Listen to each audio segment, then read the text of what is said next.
Hello and welcome to week 12 of social psychology. We're going to be looking at chapters 22 and 23. They're uplifting chapters in a way. First, we're going to start off with chapter 22, attraction and beauty.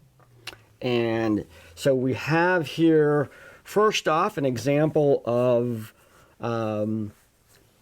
a sociological or social view of attractiveness that I encountered when I had a student from Nigeria in my class, and he talked about the space in his father's teeth. Now, what I didn't include in the book is for the rest of the semester, I just teased him all the time that he had actually moved to America because he didn't have a space between his teeth, so he couldn't get a girlfriend. So that was a very funny part of the class. But nonetheless, it was a great example right in the class of a particular cultural preference for what in our country is something that people might seek to actually repair if they had that particular space in their teeth. But it was considered a part of beauty in Nigeria and in other parts of Africa, and you can find all kinds of information specifically about that on the web. So what we want to look at when we're looking at stuff like beauty and attraction is first the definition.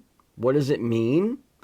How do we work with that cognitively when we're around people and negotiating stuff like attraction and non-attraction with others? And what is the ultimate impact of that on a person's social well-being? And what we find out is that it's pretty significant. So here we have what is attractive, and when we find somebody to meet that internal representation that we have, not only do we view that person as attractive, but we assume a whole lot of other attractive qualities come along with that. Like they're likable, they're intelligent, they're skilled, they have confidence, assertiveness, social confidence, all of these things. Now, some of this may be chicken before the egg. They may have been attractive, and then because people gravitated toward them, they learned all this stuff. They became likable. This was a learned skills. They became they dedicated more time to learning social skills because they had all kinds of practice. And so there's those pieces too. Now, when we define attractiveness itself, let me point out this movie. If you watch this movie, it goes through all the benefits that people who are attractive have. It's not that people who don't fit that model can't be successful, but certainly there's an advantages. Now, defining attractive right now in Western society: youthfulness, unblemished skin, symmetry, we'll get into that in a little bit, averageness, this is kind of interesting, like the person next door sort of effect. People, femininity in women, masculinity in men, however we want to define that, positive expressions and positive behaviors. These are the things that, everybody finds attractive. Then there's personal preferences and how we learn those, whether we're attracted to a particular shape of a person or the color of their hair or the color of their eyes and we find out too that there's other senses, our sense of smell, our sense of and our hearing, how they speak and whatnot. Those are important qualities as well when we're looking at beauty. And I kind of finish off the chapter here, or the stuff that I'm doing. The chapter is very small, looking at, these definitions and advantages of being attractive. But I introduce, as I do in a number of my classes, the concept of the golden proportions, or the golden ratio, or the golden mean, or whatever it is that you want to call it.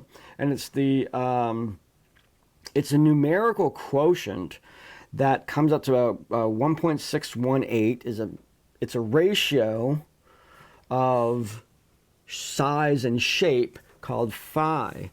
And throughout history, human beings discovered this ratio in the natural world. It exists within the natural world in terms of the way seeds arrange themselves in a flower, to the way a dog curls, the spiral galaxies. All of these are based, they all seem to be based on this ratio of numbers, and that number is defined by a sequence called the Fibonacci sequence, made famous, if you ever want to, well, it was famous before, but it was made famous because it appeared in the movie Da Vinci Code for a little. There's a little clue was in there. The Fibonacci sequence is basically a series of numbers where the next number is the addition of the previous two. So if the first number is 1, the next number is 1, the next number is 1 plus 1, which is 2,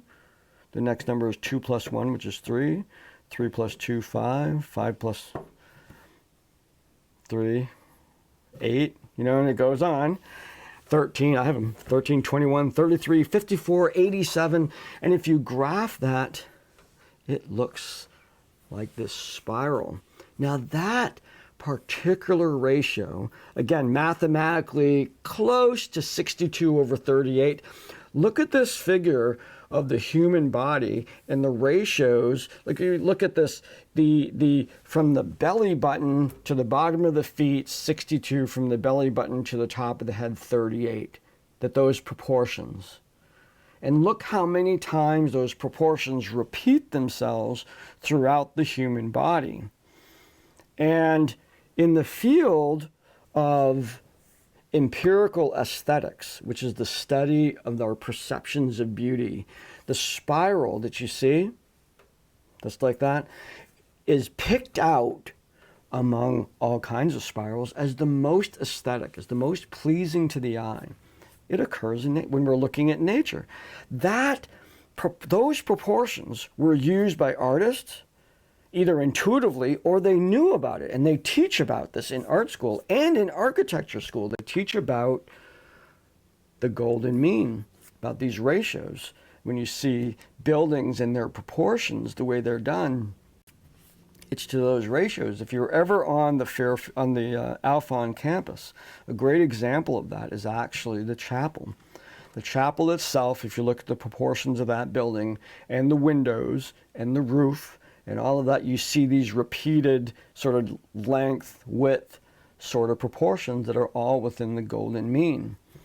Now, if you compare it, you look at that, it has classic architecture, stone structure, great masonry, and you compare that to the somewhat off agriculture building, which is not built to those proportions. It's a more modern design. And think about it aesthetically, which one is more beautiful?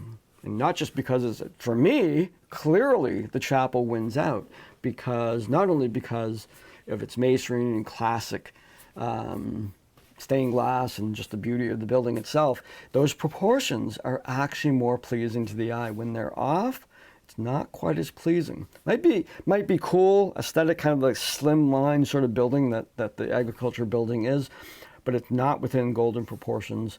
And I was on the building committee, and I actually even mentioned that. And the architect said, "Well, I'm not Frank Lloyd Wright, who built that stuff built all of his famous structures were all built with those golden proportions."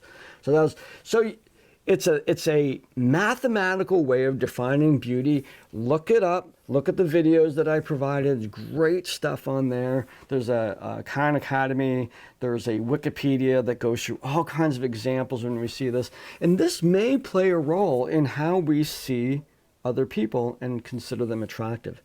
So for this particular chapter, there's just a discussion. The discussion is, we've learned about the cultural and possibly universal with the golden proportions, components of attractiveness, and I'd like you to describe any experiences you may have had of that, the halo effect, advantages, disadvantages, all of those things. Let's get a discussion going about those particular aspects of attractiveness. Okay, as we go into chapter 23, we start talking about positive relationships. Great lead into the next chapter, which is going to be on friends. and what does it take to have positive relations. And this, of course, is a very important part of all of our lives. We want to have positive relationships with people around us. And we're facing bettering but challenging times in that right now only about 63% of marriages stay together. And we kind of have to think that it's, if you define that, if you're just looking at bad relationships, it's probably lower than that. Might be closer to 50% are not good relationships. 37% decided to fix it by getting a divorce. There's all kinds of people in bad relationships and they stay married. So there's a hidden component in that statistic that might put that statistic more on the 50-50 in terms of what relationships are good and bad. Now we talked about a little bit of this when we talked about puzzle pieces earlier, and what is it about attraction that maybe I'm attracted to the wrong kind of person or whatever because of a lot of things. And then the triangular theory of love. Now I go into a little bit of the work of Stephen Covey here. I do have this book. I recommend reading it. It's a great book. And it kind of looks at managing your relationships like an account, like a bank account, and managing it. And I throw a little bit in here about the theory of love. We talk about intimacy and how we spend time and sharing time with the people that we care about and how important that is. And then we go into other ways to make deposits that include gratitude, forgiveness, meaningful time. And finally, getting into the Thomas Kilmann model of conflict management and learning to argue well, learning how to work together as two people to come to a resolve to an argument or a conflict without one person always compromising and the other person always winning. That does not have long-term sustainability. Now, I give an example of that. Two people here. We have Stan and Robert, and I kind of place them on the graph here where they are in terms of cooperativeness and assertiveness, and how this might not be the most ideal relationship. Stan might have to become a little bit more cooperative. It's okay for two assertive people, but you can probably imagine that they would argue for long periods of time. Now, this model is based on the Thomas Kilmann model is actually available for people to take the test, and it places them on this graph, and they can take it as teams, and they do this in couples therapy and stuff like that. But it's a commercial test. You have to pay for it. There is a copy of that. There's a version of that has been developed that's free, and I found that. It's a printable document. I included it here, and I'm going to want you to use it for the assignment. Okay. Now, I included some special instructions because we're talking about relationships here, and I'm having you, first off, to discuss a period of time where this coming week you're going to do positive things. You're going to do some positive deposits into your relationship bank account with someone. Could be your friend, could be your spouse, your girlfriend, boyfriend, whatever. But you're going to invest that. And I want you to talk about what happens. What happens to you, what happens to them in the relationship. And then I'm having you actually give yourself and that person this test of your conflict management style and discuss, answer 4 questions about the results that you get from that and what they mean. Now, if you are in a relationship that is conflictual and negative and potentially abusive and all that, this is not the fix. This is not an opportunity for you to take class material and try to fix things and raise awareness and do that kind of thing. that's something you probably should address with a therapist or someone that can meet with both of you and, you know, look at the possibilities for change that way. This is not meant to be a discussion about, you know, well, I did something nice for this person, they told me to go F myself. I mean, that's not what I'm looking for. Pick a person that you have a reasonably good relationship with, because I want this to be experiential, fun, and educational. So make that decision that if those relationships do exist in your life, make a decision to do something about it. Not doing something about it, it means you're okay with it. And but don't use it for these assignments. Don't use that relationship. Use another relationship that you're in. So that's it for this week. We have this week, and then we have Thanksgiving, and then just 2 more weeks after that as we approach the end of the semester here. So have a great week, and I will see you in the discussion boards.